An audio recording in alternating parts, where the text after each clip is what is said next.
Hello YouTube. Thought I'd do a quick video here, and this video is going to be the truth about 3D printing, the good, the bad, the pain in the ass that this can lead into.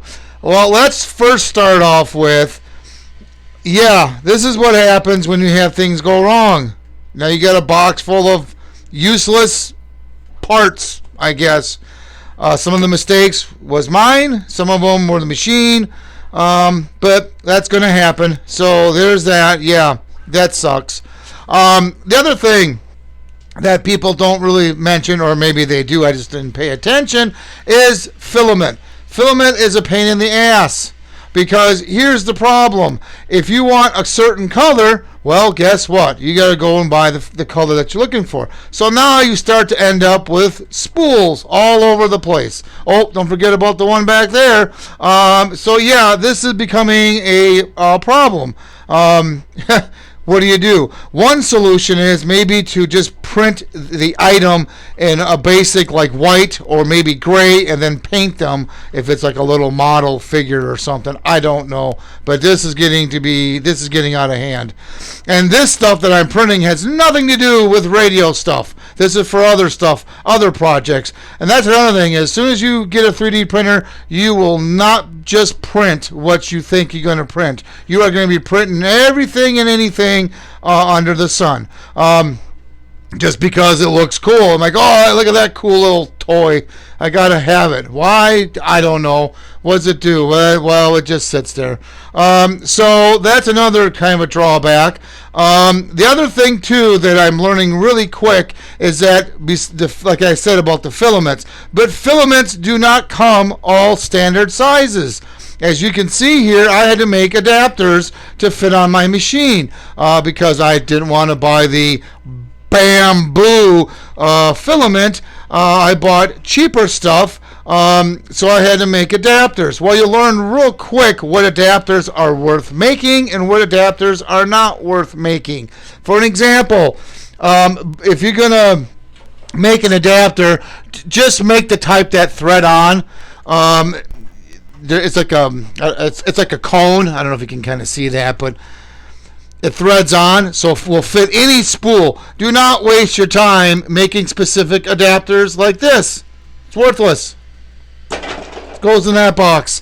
And the problem is with that is that when you make one specific for a spool, the spools are going to vary. Even though it's from the same company, it fits too loosely. So you're better off just spending the time and making the adjustable adapters. So there is that. So that's kind of a pain in the ass. And by the way, each of those little cone adapters takes about 3 hours to print. That brings me to the next question. When you think a little project ain't going to take long to print, well, guess what? It does. It takes time.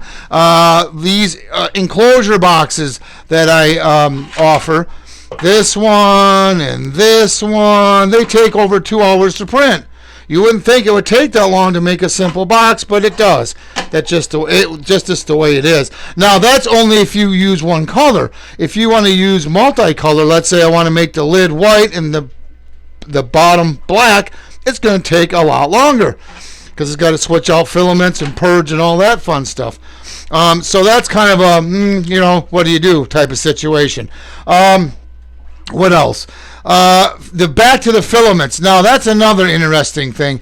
I'm having some issues depending on the filament you buy. I don't know what it is. I'm hoping I fixed it now. So you see these? Actually, truth be told, I'm trying to print up another adapter. Well, you can see all the parts of the adapters that did not work out. And that's because the threads did not print up correctly. And I'm using cheaper filaments, so I don't know what the hell's going on. I think I fixed it. I threw the filament in a dryer. We'll get to that in a minute.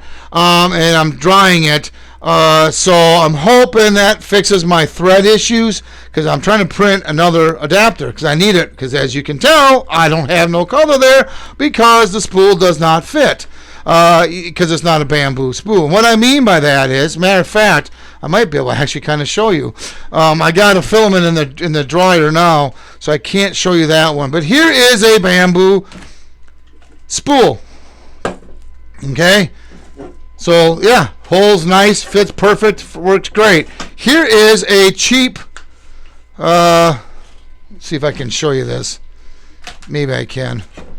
Yeah, I think I can. Hold on. Here is a non-bamboo spool. See the problem we have? That's why I got to make the adapter. And I thought I'd be smart and save time and you know, well, I wouldn't want to save money, but save time. I'd make just adapter that fits it. Well, this don't work. It's sometimes it fits. No, even if you buy the spool from the same company, does not mean it's going to be the exact same size. Don't waste your time doing that. Just make the screw type. You know, takes 3 hours to print one, but it's worth it in the long run. So that's the issue that I have with these generic filament spools. Yeah, other than that, and then the maintenance, it's not too terrible. You have to oil and lube up the rods and all that. I might have to tighten my belt. That's going to be kind of interesting when the time comes. I did a calibration because I'm having issues with that filament, so I recalibrated the machine. I put this in the dryer. That's what this is. Oh, I should probably explain what this is. This is a filament dryer. If the filament has moisture in it, it will not print correctly. This dryer can hold 2 spools. Right now, I'm drying gray. I tried gray for this adapter. It still didn't quite work right. So I threw in the filament in the dryer.